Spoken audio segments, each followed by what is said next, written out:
से कौन दादू दयाल का शिष्य नहीं है? आपके सामने 4 ऑप्शन है और पूछ रहा है कि संत दादू दयाल के शिष्य नहीं है। आप कहेंगे सर सुंदरदास जी दादू दयाल के शिष्य हैं, रजब जी दादू दयाल के शिष्य हैं, गरीबदास जी इनके शिष्य हैं, लालदास जी नहीं है। हालांकि इनके समकालीन जरूर हैं लेकिन इनके शिष्य नहीं है, क्योंकि दादू दयाल का जन्म हुआ है 1544 में और लालदास जी का जन्म हुआ है 1540 में। ये समकालीन तो है लेकिन शिष्य नहीं है। इनका अलग संप्रदाय था, लालदासी संप्रदाय। अगला देखिए, ये बड़ा अच्छा क्वेश्चन है आपके लिए। पूछा जा रहा है कि दादू के पार्थिव शरीर को किस स्थान पर समाधि दी गई थी? समाधि सांबर है, नरेना फुलेरा है, दादू खोल भेराना है या दादू समाधि खेड़ापा है? दादू जी के पार्थिव शरीर को किस स्थान पर, तो ये भेराना की पहाड़ी।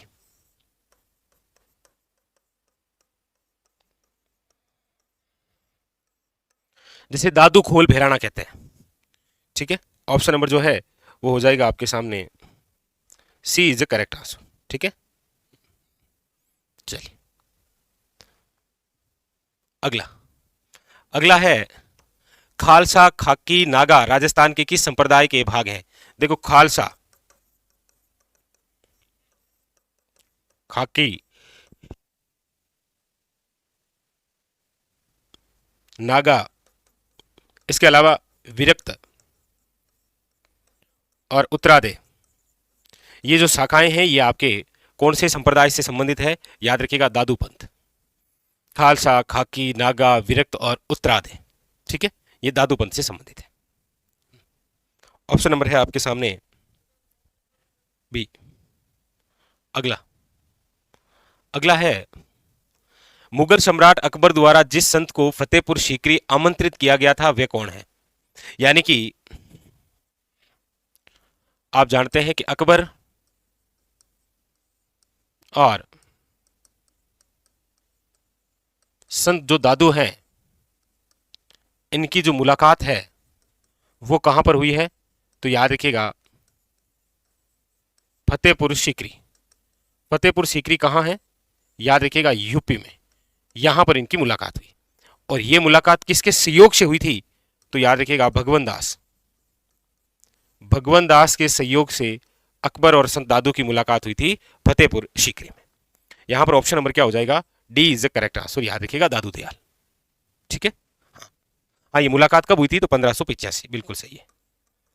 तो 1585 में मुलाकात भगवान दास के सहयोग से फतेहपुर सीकरी यूपी में, अकबर व संत दादू। चलिए अगला।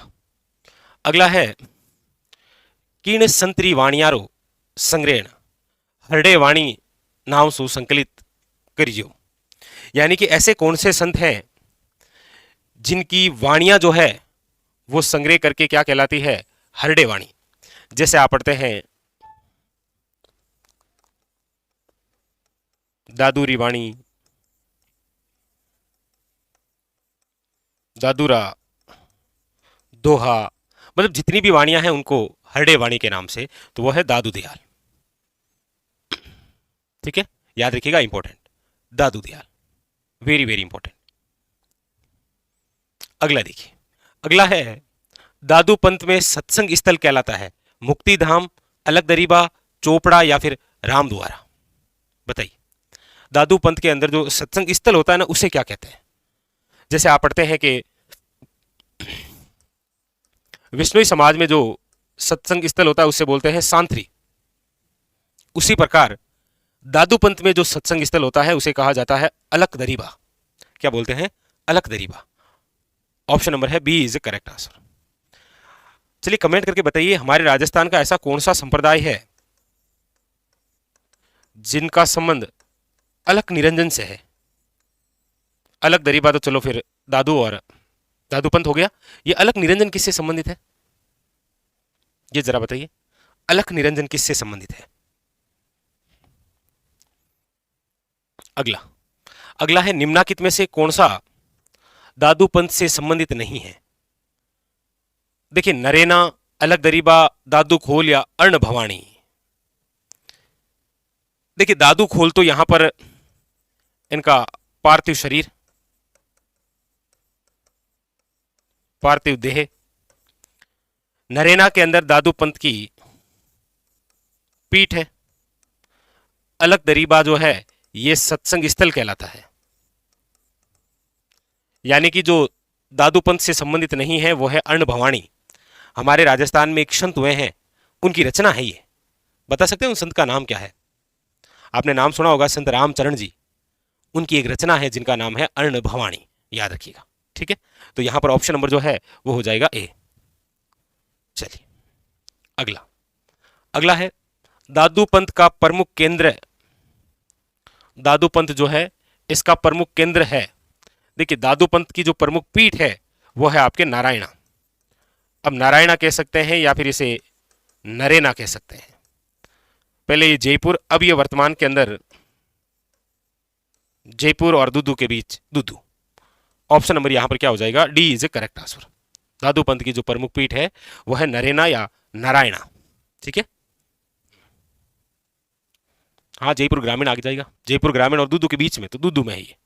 ठीक है, अगला देखिए, अगला है दादू की शिक्षाओं का जो संकलन है दादू वाणी रचित है। आप सब जानते ही हैं कि संत दादू के जो भी उपदेश हैं, इनकी जो भी रचनाएं हैं वो जिसमें है, जिस बोली में है वो है ढूंढाड़ी। ढूंढाड़ी कभी ऑप्शन में नहीं आएगा, तो इसी का एक भाग है सधुकड़ी। तो आप कहेंगे सर यहां पर तो ऑप्शन में है ढूंढाड़ी, तो फिर ढूंढाड़ी होगा। Option number B is a correct answer. ठीक है, B is a correct answer, Dhundhari. अगला, अगला है निम्नलिखित में से किसे राजस्थान के कबीर के नाम से जाना जाता है? राजस्थान के कबीर कौन है? दादू दयाल, बाबू जी, गोगा जी या रामदेव जी? आप कहेंगे सर हमारे राजस्थान में जिन संत को कबीर कहा जाता है वो है आपके संत दादू दयाल। दादू दयाल जिनका जन्म याद रखिएगा, जिनका जो जन्म है वो हुआ है 1544 के अंदर। कहां पर हुआ है? तो याद रखिएगा अहमदाबाद, और अहमदाबाद कहां पर है? गुजरात में। तो यहां पर ऑप्शन नंबर हो जाएगा A is a correct answer, दादू दयाल, याद रखिएगा। ठीक है, दादू दयाल। चलिए अगला क्वेश्चन, अगला है नारायणा खाली जगह का जाना माना केंद्र है। नारायणा जो है वो जाना माना केंद्र है किसका? विष्णु संप्रदाय, नाथ संप्रदाय, दादूपंत संप्रदाय या राम सनेह संप्रदाय? बताइए। आप कहेंगे सर विष्णु संप्रदाय की तो प्रमुख पीठ है वो है मुकाम धाम। मुकाम धाम है आपके बीकानेर। नाथ संप्रदाय की प्रमुख पीठ है महामंदिर, जोधपुर। राम सनेह संप्रदाय की प्रमुख पीठ है शाहपुरा। तो ये जो नारायणा है, ये जिस पंथ का जाना माना केंद्र है वो है दादू पंथ। ठीक है,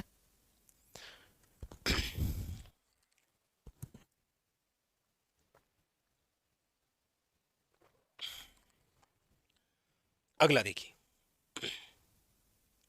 अगला है निम्नलिखित में से कौन दादूपंथ उप संप्रदाय नहीं है? यानी कि इनमें से कौन से दादूपंथ की शाखा नहीं है? देखिए दादूपंथ की आप जब शाखाएं पढ़ते हैं तो आप 5 नाम पढ़ते हैं। कौन कौन सा? एक तो आप पढ़ते हैं खालसा, एक आप पढ़ते हैं खाकी, एक आप पढ़ते हैं नागा, एक आप पढ़ते हैं विरक्त, और एक आप पढ़ते हैं उत्तरादे। पूछा यही गया है कि उप संप्रदाय नहीं है, तो आप कहेंगे सर खालसा है, खाकी है, नागा है, चंडाल नहीं है। तो ऑप्शन नंबर क्या हो जाएगा? डी इज ए, हाँ करेक्ट आंसर, ये नहीं है। ठीक है, चलिए अगला है बालिंद जी के गुरु कौन थे? अब बालिंद जी के गुरु कौन थे? दादू दयाल, रामचंद्र जी, सुंदरदास जी या मंगलाराम जी? तो इसका जो राइट आंसर है वो माना गया आपके दादू दयाल। कि बालिंद जी के गुरु कौन थे? कि दादू दयाल।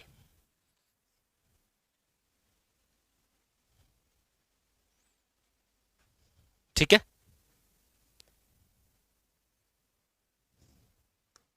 अगला दादू पंथ की कितनी शाखाएं हैं? इन्वेस्टिगेटर के अंदर ये क्वेश्चन आया है। विद्यार्थी जब अक्सर पढ़ाते हैं दादू पंथ की शाखाएं तो अक्सर विद्यार्थी कहते हैं कि सर 6 शाखाएं हैं, जबकि आपके सामने ये देख लीजिए इन्वेस्टिगेटर 2016 के अंदर एग्जाम में क्वेश्चन आ रखा है कि दादू पंथ की कितनी शाखाएं हैं, और आप जैसा कहते हैं ऑप्शन में 6 भी है, लेकिन हमेशा कहते हैं कि दादू पंथ की जो शाखाएं हैं वो केवल और केवल 5 ही है। खालसा है, खाकी है, नागा है, विरक्त है और उत्तरादय है। कितनी है? 5। ऑप्शन नंबर है B is a correct answer. ठीक है, देख लीजिएगा एग्जाम में आ रखा है। ठीक है, अगला देखिए। अगला क्वेश्चन है दादू पंथ में नागा उप संप्रदाय के प्रवर्तक थे। दादू पंथ में जो नागा शाखा है ना, उसके प्रवर्तक कौन थे? रज्जब जी, गरीबदास जी, मलकुदास जी या सुंदरदास जी? तो याद रखिएगा नागा शाखा के जो प्रवर्तक हैं वो है सुंदरदास जी। ठीक है, सुंदरदास जी। चलिए, तो याद रखिएगा ऑप्शन नंबर है डी। अगला देखिए, अगला है संत दादू की मृत्यु किस स्थल पर हुई है? संत जो दादू हैं इनकी मृत्यु किस स्थल पर हुई है? सांभर, आमेर, नारायणा या पुष्कर? देखिए सांभर के अंदर तो इन्होंने अपना प्रथम उपदेश दिया था। इनकी मृत्यु जहां हुई है वो है नारायणा। ठीक है, नारायणा या नरेना, जो भी आप बोले एक ही है, नारायणा या नरेना, दूदू। ऑप्शन नंबर जो है वो हो जाएगा आपके सामने सी। ठीक है, चलिए अगला। अगला है दादू दयाल के निधन के पश्चात दादू पंथ का उत्तराधिकारी किसे नियुक्त किया गया था? यानी कि संत दादू का उत्तराधिकारी कौन था? मिशकंदास जी, गरीबदास जी, रज्जब जी या नारायण दास जी? बताइए, बड़ा अच्छा और बड़ा यूनिक सा क्वेश्चन है ये। लेकिन देखिए एक बार एग्जाम ने ये क्वेश्चन ऐसे भी पूछ लिया। कैसे? आप देखना। देखो संत दादू हैं, संत दादू के उत्तराधिकारी, संत दादू के उत्तराधिकारी कौन है? गरीबदास जी। गरीबदास जी के उत्तराधिकारी कौन है? आप कहेंगे मिशकंदास जी।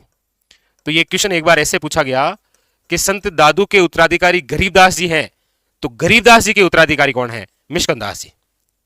यहां पर तो गरीबदास जी तक ही पूछा गया, याद रखिएगा। ठीक है, तो यहां पर ऑप्शन नंबर हो जाएगा B is a correct answer. ठीक है, चलिए अगला। अगला है आपके सामने, आप देख लीजिए। संत बखना जी, संत दास जी, संत रजब जी किस संप्रदाय से संबंधित हैं? अब संत गरीबदास जी, संत मिशकंदास जी, संत माधोदास जी, संत बालिन जी, संत बखना जी, संत दास जी और संत रजब जी, ये सब के सब जो संत हैं वो जिस संप्रदाय से संबंधित है वो है दादूपंथी संप्रदाय। ऑप्शन नंबर जो है वो है आपके डी। अगला। अगला है रज्जब वाणी पुस्तक किस पंथ या संप्रदाय से संबंधित है? देखिए जो रज्जब वाणी है ये लिखी हुई है संत रजब की, रजब जी। ये संत जो रजब जी हैं ये दादू के शिष्य हैं, और दादू का जो संप्रदाय है वो है दादूपंथ संप्रदाय। तो ऑप्शन नंबर क्या हो जाएगा? A is a correct answer. A is a correct answer. ठीक है, लीजिए अगला क्वेश्चन। अगला क्वेश्चन है जीवन भर दूल्हे के वेश में रहते हुए दादू के उपदेशों का बखान करने वाले संत कौन थे? ऐसे कौन से संत थे जो आजीवन दूल्हे की वेश में रहे? बताइए फटाफट।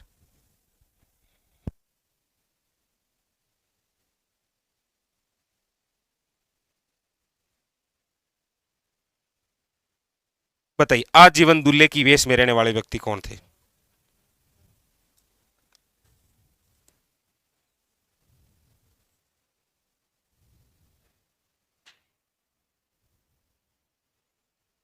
चलिए शाबाश, जानते ही हैं आप सब। ठीक है, देखिए ये बात जिनके बारे में कही जा रही है वो है सांगानेर के पठान। सांगानेर के पठान जिनका नाम है संत रजब जी। शादी करने जा रहे थे, बीच में दादू जी के उपदेश चल रहे थे, तो वहाँ रुक गए थे गलती से, और फिर इतने प्रभावित हुए कि उसी दूल्हे के वेश में बस संत बन गए। तो ऑप्शन नंबर जो है वो है